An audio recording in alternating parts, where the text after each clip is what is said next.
welcome to SIG-MOMENT Weekly Review on Star Radio. I'm still your host, Obianuju Ndedibe. Lots of things have happened in the political scene in the course of the week. Now, CCT has finally sacked Onnoghen, and then Buhari has signed the 30,000 minimum wage. Also, we'll be looking at the police reform bill that was passed by Senate. Do not forget, it's still SIG-MOMENT Weekly Review. Stick around. So on Thursday, the 18th of April 2019, Onnoghen was finally convicted by CCT. Now, I know a lot of Nigerians would have seen this coming. I also saw it coming. You know, when the charges were placed against Onnoghen and the series of processes, you know, up to this moment, one thing that CCT has emphasized on is Onnoghen's failure to defend these charges against him, the charges of non-asset declaration and false asset declaration. Now, do not forget that this case started on the 23rd of January 2019 when Onnoghen was suspended as the CJN because of the charges of non-asset and false asset declaration.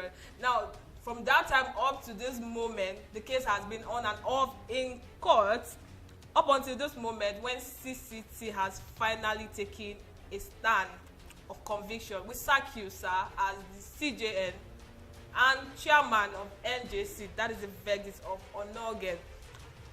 But during the week, Onnoghen, in the course of the week or some weeks back, Onnoghen submitted a resignation letter which was acknowledged by NJC, and then we had a hint that the presidency was aware of it too.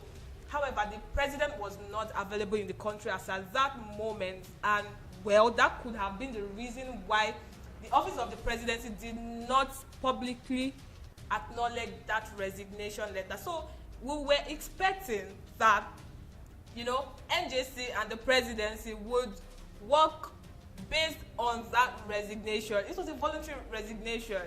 And do not forget that before then, NJC, after going through and reviewing the petition against Onnoghen, suggested to the presidency that Onnoghen should, you know, be forcefully resigned as CJN, but with full benefits.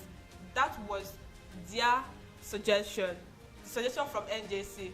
Now, CCT comes and says, no, Onnoghen, you are convicted, you are sacked as CJN and the chairman of NJC. Are we trying to say right now that no matter what the defendants, you know, was pushing forward with that resignation, no matter that the voluntary resignation that was coming forth, are we trying to say that it did not hold water? It doesn't hold water so long as there was a case, a criminal offense against him before CCT. Are we trying to say that whether Onnoghen had voluntarily retired or not, CCT was bound, you know, to charge him, and their conviction, whatever CCT, whatever judgment CCT places on Onnoghen would be final, because that is the case right now. Now, Onnoghen has been convicted, he has been sacked, and that is coming from CCT. There is no mention about the voluntary resignation again. Now, this is overruling NJC, this is overruling the presidency, this is overruling the Senate, and then CCT seems to be the boss here, giving the orders.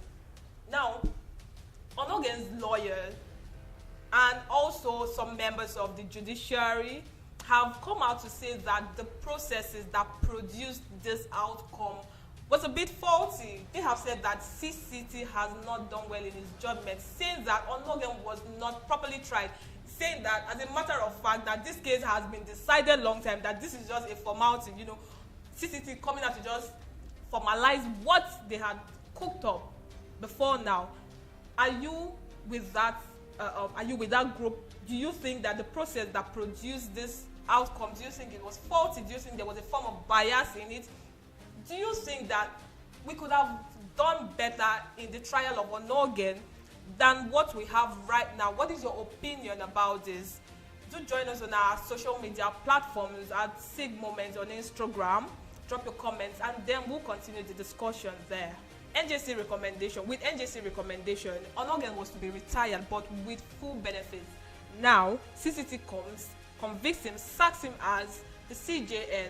Onnoghen also is not to hold public office for 10 years. Also, the 5 accounts which he failed to declare the assets and was found or attempt to have illegal funds is to forfeit those accounts because he failed to present concrete evidences against the illegal fund claims that CCT tagged on those accounts. Same judgment had been passed before now, removing the Chief Justice of Nigeria without a fair hearing. And so it was a fait accompli, it was premeditated, judgment had been passed before today. So today's judgment was just a formality. All right, so on Wednesday, the 17th of April 2019, Senate passed the police reform bill. This is good news. This is great news, highly commendable. Now, it's been a long time that a lot of persons have been calling for this, looking at the enormous security threats in different states and communities, looking at even police involvement in assaulting civilians. It was high time that the police reform bill, was given a top priority. And I'm glad that Senate pushed aside all forms of politics and then decided to pass this bill at this time, of the administration. Highly commendable. Now, this reform bill actually would contains things about training of this personnel. Now, continuous training of the personnel alongside welfare, their funding, and things that would rebrand the police force.